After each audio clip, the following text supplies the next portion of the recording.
नमस्ते दोस्तों। आज हम बात करेंगे यूपीएससी मेंस 2024 में पूछे गए एक बेहद ज़रूरी सवाल की, है ना? जिसमें है कि विभिन्न समितियों द्वारा सुझाए गए एवं एक राष्ट्र एक चुनाव के विशिष्ट संदर्भ में चुनाव सुधारों की आवश्यकता का परीक्षण कीजिए। ठीक है, तो हम समझेंगे कि ये जो एक राष्ट्र एक चुनाव के संदर्भ में चुनाव सुधारों की आवश्यकता क्यों है। इस वीडियो में हम समझेंगे कि चुनाव सुधार क्यों ज़रूरी है, किन समितियों ने क्या सुझाव दिए हैं। ठीक है, एक राष्ट्र एक चुनाव के फायदे और समस्याएं क्या है, और सबसे अंत में हम समझेंगे कि इसमें हम मेंस का फॉर्मेट कैसे करें। और सबसे बड़ी बात कि मेरे पास इसमें एक समस्या ये थी कि मुझे ये सब कुछ, है ना, मुझे ये सब कुछ 150 शब्दों में ही लिखना था। तो 150 शब्दों में लिखना था, तो मैंने बहुत यूटिलाइज किया। इस वजह से भी वीडियो लेट थोड़ा अपलोड कर रही हूँ मैं, कि इसे आखिर 150 शब्दों में सब का सब कैसे लिया जाए, है ना। तो मैंने कोशिश करी है, आप लोग देखिएगा एक बार। तो क्या है वन नेशन वन इलेक्शन। ठीक है, तो वन नेशन वन इलेक्शन का मतलब है कि एक साथ लोकसभा एवं सभी राज्यों की विधानसभा का चुनाव। ठीक है, जो कोविंद समिति की सिफारिश है उसमें भी यही कहा गया है कि जो एक साथ लोकसभा है और सभी राज्य की चुनाव विधानसभा की चुनाव एक साथ होनी चाहिए। और 1952 से 1967 तक ये होते भी आया था, है ना, एक साथ ही चुनाव होते थे। इससे शासन की स्थिरता बढ़ेगी, खर्च घटेगा और नीति बनने में रुकावट जो आती है वो नहीं होगी, है ना। अब हम समझते हैं कि देखिए 1952, 1957, 1962, 1967 ये सारे चुनाव एक साथ हुए थे, लोकसभा और विधानसभा का।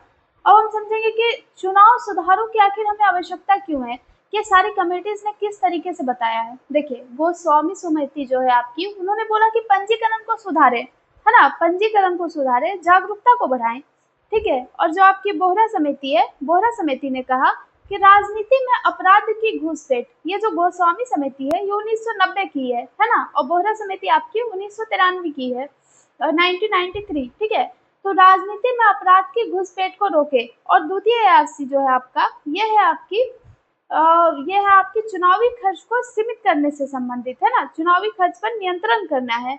और विधि आयोग जो है आपके 2015 से 18 चुनावी फंडिंग पारदर्शी बनाने के लिए बात की गई थी। इसमें उन्होंने सुझाव दिया था कि जो चुनावी फंडिंग है उनको पारदर्शी बनाया जाए, पारदर्शी फंडिंग, है ना। एनसीआरडब्ल्यूसी जो है आपका वो 2000 का है। इसमें है कि हाशिए पर समुदायों को शामिल करे, कि जो समुदाय हाशिए पर है उनको शामिल करने की बात की गई है। और कोविंद समिति जो है आपकी 2023 की, यह है कि एक साथ चुनाव की कानूनी व्यवहार्यता पर जोर देना, है ना, ताकि चुनाव एक साथ हो। ठीक है, अब हम समझेंगे थोड़ा आगे कि वन नेशन वन इलेक्शन के लाभ क्या है। तो वन नेशन वन इलेक्शन का लाभ यह है कि इसमें खर्च में कमी आ जाएगी। ठीक है, आपका जो इलेक्शन कमीशन है वो ऑलमोस्ट 4500 करोड़ बचा सकता है। नीति में स्थिरता आ जाएगी, आचार संहिता की बाधा बार बार नहीं आएगी, है ना। जीडीपी में निवेश में वृद्धि होगी, एकजुटता से निवेशकों का भरोसा भी बढ़ेगा इसमें। वोटर थकान कम होगी, हर साल चुनाव से हमें राहत मिल जाएगी। राष्ट्रीय एकता को बढ़ावा मिलेगी, है ना, जातिवादी राजनीति जो होती है वो कमजोर पड़ जाएगी इसमें। अब हम समझते हैं कि इसकी चुनौतियां क्या है। तो इसकी चुनौतियों में आता है आपका कि संवैधानिक बदलाव, है ना, अनुच्छेद 83, अनुच्छेद 172, अनुच्छेद 174 में संशोधन करना पड़ेगा। राज्यों की स्वतंत्रता पर असर पड़ेगा इससे, है ना। चुनावी और सहमति, कई क्षेत्रीय दल इसका विरोध भी कर रहे हैं। प्रशासनिक बोझ, लाखों, देखिए प्रशासनिक बोझ हो जाएगा आपका, लाखों ईवीएम की मतलब लाखों ईवीएम को जुटाना पड़ेगा इसके लिए। सुरक्षा बल को लाना पड़ेगा, कार्मिक एक साथ तैनात करना मुश्किल हो जाएगा, एक बहुत बड़ी संख्या में चाहिए ये, है ना। स्थानीय मुद्दों की अनदेखी, राष्ट्रीय विमर्श के आगे क्षेत्रीय मांग के दावे मतलब दब सकती है।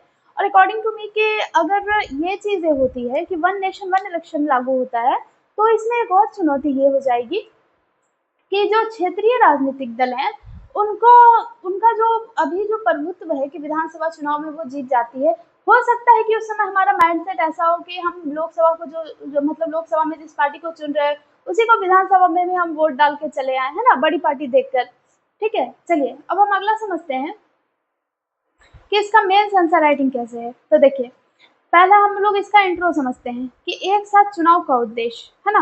भारत में बार बार चुनाव से शासन बाधित होता है, खर्च बढ़ता है और नीति निरंतरता टूटती है। इस संदर्भ में एक राष्ट्र एक चुनाव का विचार कोविंद समिति द्वारा प्रस्तुत किया गया, जिसका उद्देश्य लोकसभा और विधानसभा चुनावों का समन्वय करना है।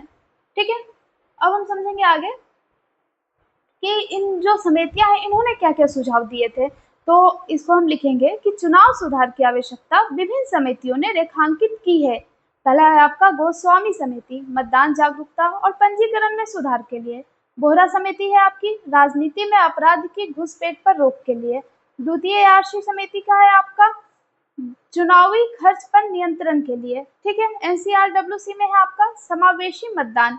कोविंद समिति जो है आपकी एक साथ चुनाव की व्यवहार्यता। ठीक है, यहाँ तक हम समझ गए। अब हम समझेंगे कि इसके बाद देखिए, हम सिर्फ इसके फायदे नहीं लिख सकते या सिर्फ कमेटी का सजेशन नहीं लिख सकते हैं, हम इसका लाभ भी लिखेंगे और इसकी चुनौतियां भी लिखेंगे। तो हम लाभ समझते हैं पहले कि खर्च में कमी आएगी, नीति में अस्थिरता होगी, आचार संहिता की जो बाधा से मुक्ति मिलेगी, निवेश में वृद्धि होगी, है ना। और फिर हम समझते हैं कि इसकी चुनौतियां क्या है। संवैधानिक संशोधन, सबसे पहले हमें संवैधानिक संशोधन करना पड़ेगा। मैंने आपको बताया 83, 174, है ना। इन सब में आपको संवैधानिक संशोधन करने की आवश्यकता पड़ेगी 83, 172, 174 में। ठीक है, चलिए अब आगे समझते हैं कि इसमें है कि राज्यों की स्वायत्तता। ठीक है, राज्यों का जो स्वतंत्रता है उसमें भी बाधा आ सकती है। ठीक है, राजनीतिक सहमति की कमी, अभी भी मैंने आपको बताया कि क्षेत्रीय दल इसका विरोधी कर रहे हैं अभी तक। प्रशासनिक तैयारी, जो इलेक्शन मतलब करवाने के लिए उसकी भी प्रशासनिक तैयारी करनी पड़ेगी, जो कि बहुत मात्रा में कार्मिक भी चाहिए, प्रशासन भी चाहिए इसके लिए, है ना।